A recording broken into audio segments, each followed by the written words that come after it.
നമസ്കാരം. ഒരിടത്ത് ഒരു രാജാവ് ഉണ്ടായിരുന്നു.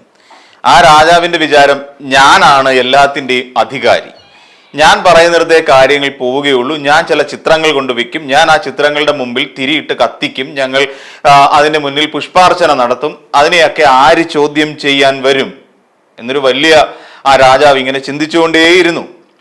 അപ്പോഴാണ് കുറച്ച് കുട്ടികൾ, നല്ല തൻ്റെടമുള്ള ചുറുചുറുക്കുള്ള ക്ഷുഭിത യൗവനങ്ങൾ നേരെ ആ രാജാവിനെതിരെ കയറി ചെന്നു. രാജാവ് അവരെ വിളിച്ചത് ഗുണ്ടകൾ എന്നായിരുന്നു. ഗൺസ് എന്ന് വിളിച്ചു. ഗുണ്ടകൾ അല്ലേ? ആ ഗുണ്ടകൾ സമരം ചെയ്തു, സമരം ശക്തിക്ക് ചെയ്തു. അവരുടെ ആർജവമെല്ലാം ഉപയോഗിച്ചുകൊണ്ട് തന്നെ അവർ ആ സമരം മുന്നോട്ട് തന്നെ കൊണ്ടുപോയി. നല്ല സ്ട്രോങ് സമരം. അത് കണ്ടപ്പോൾ ചിലർക്കൊക്കെ ഒരു പേടിയും അലർജിയും ഒക്കെ ഉണ്ടായി. അങ്ങനെ അലർജി തോന്നിയവർ അവർ പറഞ്ഞു, ഇതൊക്കെ ഈ ജനാധിപത്യപരമായി തെരഞ്ഞെടുക്കപ്പെട്ട സർക്കാരിന്റെ ഗുണ്ടകളാണ്, അവർ സ്പോൺസർ ചെയ്യുന്ന ഗുണ്ടകളാണ് അവരെല്ലാം എന്ന് വിളിച്ചു കൂവി. കാരണം ആ രാജാവ് ചെയ്തതിൽ തെറ്റില്ല എന്ന് കണ്ടെത്തിയിട്ടുണ്ടാവാം. അങ്ങനെ ആ ഒരു കണ്ടെത്തലിന്റെ ഭാഗമായിട്ടായിരിക്കാം ആ ഉശിരോടുകൂടി സമരം ചെയ്തുകൊണ്ടിരുന്ന വഴക്കിട്ടുകൊണ്ടിരുന്ന, വഴക്കെന്ന് തന്നെ പറയേണ്ടി വരും, കുട്ടികളല്ലേ, അങ്ങനെ ഇട്ടുകൊണ്ടിരുന്ന ആ കുട്ടികളെ ഗുണ്ടകൾ എന്ന് വിളിച്ചത്. എല്ലാം കഴിഞ്ഞു, ദാ കിടക്കുന്നു കൊണ്ടുവച്ച ഭാരതാംബയുടെ ചിത്രമടക്കം ദാ കിടക്കുന്നു നടു റോഡിൽ താഴെ. ഗവർണർ കാണിക്കുന്നത് ശരിയല്ല എന്ന് പച്ചയ്ക്ക് പറയാൻ വേണ്ടി ആ കോടതി കാണിച്ച ആ മനസ്സുണ്ടല്ലോ, ആ ഡിവിഷൻ ബെഞ്ചിന്റെ ഉത്തരവ് ഗംഭീരം, അതൊരു ക്ലാപ്പ് അർഹിക്കുന്നു എന്ന് തന്നെ പറയേണ്ടി വരും. നല്ല ഒന്നാന്തരം ഒരു കയ്യടി അർഹിക്കുന്നു.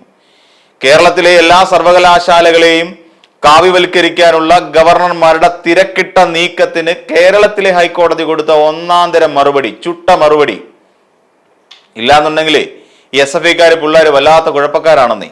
അവര് കയറും, അവര് ഈ പറയുന്ന ഈ ഡിജിറ്റൽ സർവകലാശാലയുടെ തലപ്പത്തും സാങ്കേതിക സർവകലാശാലയുടെ തലപ്പത്തും ഒക്കെ ഇരിക്കുന്ന ഈ സംഘപരിവാർ കുഴലൂത്തുകാരുണ്ടല്ലോ, അവരെയൊന്നും അവിടെ ഇരിക്കാൻ അനുവദിക്കത്തില്ല. അത്രയ്ക്ക് ശക്തരാണ് ഇവിടുത്തെ SFIക്കാരും DYFIക്കാരും അടങ്ങുന്ന ഇടതുപക്ഷത്തിലെ വിദ്യാർത്ഥി യുവജന സംഘടനകൾ. ഈ സംഘടനയുടെ ചൂടറിഞ്ഞിട്ടുള്ളവർ തന്നെയാണ് ഇന്ന് ഇടതുപക്ഷം ഭരിച്ചുകൊണ്ടിരിക്കുന്ന സർക്കാരിനെതിരെ വേണോ ഞങ്ങൾ സമരം ചെയ്യുമെന്ന് ആർജവത്തോടെ വിളിച്ചു പറയുന്ന ഒരു സംഘമാണ് അവര്. അനീതിക്കെതിരായി പടവാളെടുക്കുന്ന യുവ രക്തങ്ങൾ, ക്ഷുഭിത യൗവനങ്ങൾ എന്ന് പറയും. ഇത് നമ്മൾ പറഞ്ഞതല്ല. PJ കുര്യൻ എന്ന് പറഞ്ഞാൽ കോൺഗ്രസിന്റെ ഏറ്റവും മുതിർന്ന നേതാക്കളിൽ ഒരാൾ പറഞ്ഞതാണ്. അതിനെ ശരിവെച്ചുകൊണ്ട് പലരും രംഗത്ത് വരികയും ചെയ്തല്ലോ. അതാണ് യാഥാർത്ഥ്യം, അത് മനസ്സിലാക്കണം. ഹൃദയപൂർവ്വം കൊണ്ടു നടക്കുന്ന ആഹാരപ്പൊതികൾ മാത്രമല്ല, എവിടെ അനീതി കണ്ടാലും അതിനെതിരെ, കലാലയങ്ങളിൽ നടക്കുന്ന സംഘവൽക്കരണത്തിനെതിരെ പോലും ശക്തമായി പോരടിക്കാൻ ശേഷിയുള്ളവരാണ് ഈ പറയുന്ന കുട്ടികൾ എന്നിപ്പോ മനസ്സിലായി കാണും. തന്നെയുമല്ല, ആരിഫ് മുഹമ്മദ് ഖാൻ എന്ന് പറയുന്ന ഒരു ഗവർണർ ഉണ്ടായിരുന്നു നമ്മുടെ കേരളത്തിൽ. ആ ഗവർണർ തെരുവോരങ്ങളിൽ കാറ് നിർത്തി പാതിരായ്ക്ക് ഇറങ്ങി നിന്നുകൊണ്ട് SFI കുട്ടികളുടെ നേരെ ഗർജിച്ചലറി അടുത്തിട്ടുണ്ട്. ഞാൻ ചെയ്ത എന്തോ ശരികളാണ്, ഞാൻ ചെയ്തതായിരുന്നു ശരി എന്നൊക്കെയുള്ള ഒരു ഉച്ചത്തിലുള്ള പ്രഖ്യാപനവുമായി. എന്നിട്ടാണ് അവരെ വിളിച്ചത് ഗുണ്ടകളെന്നും റാസ്കലുകളെന്നും വിളിക്കാൻ മാത്രം തൻ്റെ ഇടം കാണിച്ച ഗവർണർ ആരിഫ് മുഹമ്മദ് ഖാനും പുതിയതായി നിയമിതനായി വഴിനീളെ നടക്കുന്ന സമയത്ത് കാറിനുള്ളിലും അല്ലാതെയും എവിടെയും സ്വന്തമായി ഒരു ഭാരതാംബയുടെ RSSന്റെ ഭാരതാംബയുടെ ചിത്രവും വഹിച്ചുകൊണ്ട് നടക്കുന്ന പുതിയ ഗവർണർക്കും കിട്ടിയ ഒന്നാന്തരം തിരിച്ചടി, അതും ഹൈക്കോടതിയിൽ നിന്ന് കൊണ്ടുവച്ചോളാൻ പറഞ്ഞു. ഈ പറഞ്ഞ ആൾക്കാരെയൊക്കെ, അതായത് സിസ തോമസിനെയും അതോടൊപ്പം തന്നെ K ശിവപ്രസാദിനെയും, സാങ്കേതിക സർവകലാശാലയുടെ VC ആണ് K ശിവപ്രസാദ്, തിടുക്കപ്പെട്ട് നടത്തിയ 2 VC നിയമനങ്ങൾ. 2 നിയമപരമല്ലത്രേ. ഹൈക്കോടതിയുടെ വിധി വന്നു, നിയമപരമായിട്ടല്ല അതൊക്കെ നീക്കിയിരുന്നത്, സർക്കാർ പാനലാണ് അംഗീകരിക്കേണ്ടത് എന്നുള്ളതാണ്. അതായത് സർക്കാർ നൽകുന്ന പാനലിൽ നിന്ന് വേണം അതിന് VCമാരെ നിയമിക്കേണ്ടത് എന്ന് ഹൈക്കോടതി കൃത്യമായി പറഞ്ഞിട്ടുണ്ട്. അതായത് അനിൽ കെ നരേന്ദ്രനും PV ബാലകൃഷ്ണനും അടങ്ങുന്ന ബെഞ്ചാണ് ഈ ഉത്തരവ് ഇട്ടത്.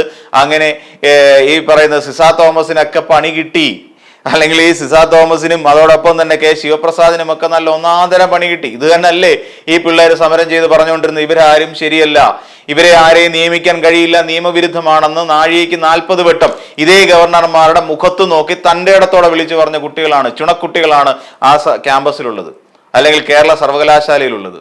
അവരല്ലേ ശരി, അവർ തന്നെ ആയിരുന്നു ശരി, അവർ മാത്രമാണ് ശരി.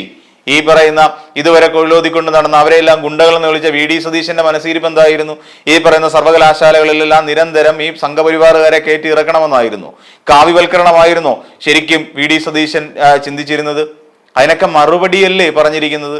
ഇതൊന്നും പോരാഞ്ഞിട്ട് ഇതിനെതിരായി നേരെ ആർലേക്കർ നേരെ പോയി ഹൈക്കോടതിയിൽ ഹർജി ഫയൽ ചെയ്തു. അതങ്ങ് പാടെ തള്ളിക്കളഞ്ഞു. നിങ്ങൾ ചെയ്യുന്നത് ശരിയല്ല എന്ന് കോടതി പറഞ്ഞു. അതോടുകൂടി ആ നിയമനവും പൂട്ടിക്കെട്ടി. സർക്കാരിന്റെ അല്ലെങ്കിൽ ഹൈക്കോടതിയുടെ ആ ഉത്തരവ് നിലനിൽക്കെ അതിനെ ചോദ്യം ചെയ്യുന്ന തരത്തിലാണ് ഹർജി കൊടുത്തത്. അപ്പൊ അതെങ്ങനെ നിലനിൽക്കും എന്നാലോചിച്ച് നോക്കി. അങ്ങനെ കേരള യൂണിവേഴ്സിറ്റി അടക്കമുള്ള നമ്മുടെ കേരളത്തിലെ എല്ലാ യൂണിവേഴ്സിറ്റികളെയും കാവി കൊണ്ട് മൂടാം എന്നുള്ള ആർലേക്കറുടെ ആ ചിന്താഗതിയൊക്കെ അങ്ങ് പോയി. ഇനി അതൊക്കെ ആ വെള്ളം വാങ്ങി എവിടെങ്കിലും വെച്ചേക്കൂ. ഇതില് ഈ പരിപ്പ് വേവത്തില്ല. കാരണം ഇത് കേരളമാണ്, ഇത് കേരളത്തിന്റെ മണ്ണാണ്. ഇവിടെ കാവ്യവൽക്കരണം കൊണ്ട് അങ്ങ് ഇറങ്ങിത്തിരിക്കാൻ പറ്റില്ല. അതും വിദ്യാർത്ഥികളുടെ കേരളം. വിദ്യാർത്ഥികളാണ് ശരിക്കും പറഞ്ഞു കഴിഞ്ഞാൽ നമ്മുടെ കുട്ടികളാണ്. അവരൊക്കെ പഠിക്കേണ്ടത് യാഥാർത്ഥ്യമാണെന്നും അവർ ചരിത്രത്തിന്റെ ഭാഗമാണെന്നും അവർ പഠിക്കേണ്ടത് ചരിത്രമാണെന്നും നാളെ വാർത്തെടുക്കേണ്ടത് അവരാണെന്നും അവർക്ക് തന്നെ അറിയാം. ഇവിടെ സ്വാതന്ത്ര്യത്തോടു കൂടി പഠിക്കാൻ കഴിയണം. ഇവിടെ സ്വതന്ത്ര ചിന്താഗതിയോടുകൂടി പഠനം നടത്താൻ കഴിയണം. വളച്ചൊടിക്കാത്ത ചരിത്രങ്ങൾ അവർക്ക് പഠിക്കണം. അതിന് വേണ്ടത് ഈ കാവ്യവൽക്കരണമല്ല, മറിച്ച് വിദ്യാഭ്യാസം എന്ന് പറയുന്നത് സ്വതന്ത്ര ചിന്താഗതിയുടെ കൂടിയായിരിക്കണം. മതനിരപേക്ഷമായിരിക്കണം വിദ്യാഭ്യാസ രീതികൾ. അതിനുവേണ്ടി ചുക്കാൻ പിടിക്കുകയല്ലേ ശിവപ്രസാദ് അടക്കമുള്ള നേതാക്കൾ ചെയ്തത്? അതെ, അവർ അതിനുവേണ്ടി തന്നെ അക്ഷീണം പരിശ്രമിച്ചു. ഗുണ്ടകളെന്ന് വിളിച്ച് ഇപ്പം ഒന്ന് ആലോചിച്ച് നോക്കിക്കഴിഞ്ഞാൽ പി ജെ കുര്യൻ പറഞ്ഞ എത്ര സത്യമാണെന്ന് നമ്മൾ മനസ്സിലായില്ലേ? അവര് വിജയത്തോടടുത്ത് നിൽക്കുന്ന രീതിയിൽ വരെ അവരുടെ സമരം നീങ്ങും. അതാണ് അവരുടെ സമരമുറയുടെ സമരത്തിന്റെ ഒരു രീതി. വിജയിച്ചു എന്നാൽ വിജയിച്ചു എന്നും പറയാം, വിജയിച്ചില്ലേ എന്ന് പറഞ്ഞാലും വിജയിച്ചില്ല എന്നും പറയേണ്ടി വരും. ആ രണ്ട് രീതിയിൽ വരെ അവരുടെ സമരം എത്തും. വിജയം വരെയും സമരം ചെയ്യും, അല്ലാതെ ഇലക്ഷൻ വരെയും സമരം ചെയ്യും എന്ന് പറഞ്ഞിട്ട് ഇവിടെ കൊടിപിടിച്ച ഒരു വിഭാഗം ആൾക്കാരെ എടുത്ത് തോളത്ത് വെച്ചുകൊണ്ട് നടന്നവരാണല്ലോ ഇവിടുത്തെ കോൺഗ്രസ്സുകാർ, അല്ലേ? തെരഞ്ഞെടുപ്പ് വരെ സമരം ചെയ്യും, ഇലക്ഷൻ വരെയും സമരം ചെയ്യും എന്നല്ല എപ്പോഴും ഇടതുപക്ഷത്തിലെ വിദ്യാർത്ഥി പ്രസ്ഥാനവും യുവജന പ്രസ്ഥാനവും ഉയർത്തിയിരുന്ന മുദ്രാവാക്യം. വിജയം വരെയും സമരം ചെയ്യും. ആ സമരത്തിൽ വിജയം കണ്ടിരിക്കുന്നു. എടുത്തുകൊണ്ട് പോകാൻ പറഞ്ഞു സിസ തോമസിനെയും ഈ പറയുന്ന കെ ശിവപ്രസാദിനെയും ഒക്കെ. അവരെയൊന്നും കേരളത്തിൽ ഡിജിറ്റൽ സർവകലാശാലയിലോ സാങ്കേതിക സർവകലാശാലയിലോ ഒന്നും ഇവരെ പ്രതിഷ്ഠിക്കേണ്ട ആവശ്യമില്ല. ഇവരുടെ കാലാവധി മെയ് 28 കഴിയും എന്നിരിക്കെയാണ് ഈ രീതിയിലുള്ള ഒരു നീക്കം. പിന്നെ തൽക്കാലം ഇതിനു മുമ്പ് തന്നെ കോടതി ഉത്തരവിട്ടത്. തൽക്കാലം ആ നിയമനത്തിലൊന്നും പറയുന്നില്ല എന്നായിരുന്നു ഹൈക്കോടതി പറഞ്ഞത്. ഇപ്പൊ കൃത്യമായി വീണ്ടും സിസ തോമസിനെ അവിടെ കൊണ്ടിരുത്താനുള്ള ഒരു ചങ്കുറപ്പ് കാണിച്ചില്ലേ ആർലേക്കർ എന്ന് പറയുന്ന ഗവർണർ, ചാൻസലർ? അതിനല്ലേ ഇപ്പൊ തിരിച്ചടി കിട്ടിയത്, അതിനല്ലേ ഇപ്പൊ പണി കിട്ടിയത്? അപ്പൊ സർക്കാർ പാനലിൽ നിന്ന് വേണം എപ്പോഴും ഒരു വൈസ് ചാൻസലറെ നിയമിക്കേണ്ടത്. സർക്കാരായിരുന്നു ശരി, സർക്കാർ മാത്രമായിരുന്നു ശരി, സമരം ചെയ്തുകൊണ്ടിരിക്കുന്ന അവിടുത്തെ DYFയുടെയും SFIയുടെയും ചുണക്കുട്ടികൾ തന്നെയാണ് തയ്യാർ. അല്ലാതെ അവരെ ഗുണ്ടകളെന്ന് വിളിച്ച VD സതീശനല്ല. ഇവിടെ ഒരു കാര്യവുമില്ലാതെ സമരം ചെയ്തുകൊണ്ടും അവിടെ സമരക്കാർക്ക് വേണ്ടി പിരിച്ചെടുക്കുന്ന ഫണ്ട് പോലും സമരത്തിൽ ദുരിതം അനുഭവിച്ചവർക്ക് കൊടുക്കാൻ താല്പര്യമില്ലാത്ത യൂത്ത് കോൺഗ്രസ് അല്ല ഇത് SFI ആണ്, ഇത് DYFI ആണ്. അവർ സമരം ചെയ്തുകൊണ്ടേയിരിക്കും. അവരുടെ സമരം ജനാധിപത്യത്തിന് വേണ്ടിയും മതനിരപേക്ഷതയ്ക്ക് വേണ്ടിയുമായിരുന്നു. അതുതന്നെയായിരുന്നു സർക്കാരിന്റെ നിലപാട്. കുട്ടികൾ പഠിക്കണം, കുട്ടികൾ പഠിക്കേണ്ടത് യഥാർത്ഥ ചരിത്രമായിരിക്കണം, ചരിത്ര സത്യങ്ങളായിരിക്കണം കുട്ടികൾ പഠിക്കേണ്ടത് എന്ന് തന്നെയാണ് സർക്കാരും വാദിച്ചുകൊണ്ടിരുന്നത്. അതിന്റെ പരിണിത ഫലമല്ലേ ഇപ്പോൾ ഈ ഹൈക്കോടതിയിൽ നിന്ന് ഇങ്ങനെ ഒരു വിധി വരുന്നത്. ഇനിയിപ്പോൾ ആർലേക്കർ സുപ്രീം കോടതി പോവായിരിക്കും. അവിടെ നിന്നും ഈ പറയുന്ന ഒരു മാറ്റം ഉണ്ടാകാൻ സാധ്യതയില്ല. കാരണം ഇത് കേരളത്തിന്റെ മണ്ണാണ്.